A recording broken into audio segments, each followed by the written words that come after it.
السلام عليكم. لا تنسوا الاعجاب بالفيديو والاشتراك في القناة تشجيعا لنا لنستمر بنشر المزيد إن شاء الله. تواجد المدافع محمد آل فتيل في العيادة الطبية لنادي النصر بعدما شعر بآلام في الركبة أبعدته عن التدريبات التحضيرية لمواجهة ضمك بدوري روشن.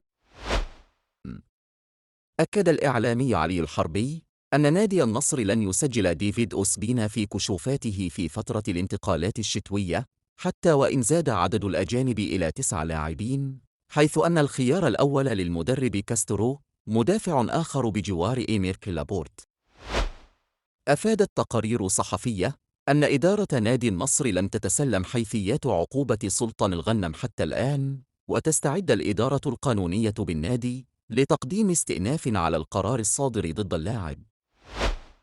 وفقاً للإعلامي علي العنزي، هناك شكوك بشأن مشاركة نواف العقيدي حارس مرمى نادي النصر في مباراة ضمك المقبلة، وسيلعب وليد عبد الله دون احتياطي محل ثقة للمدرب كاسترو.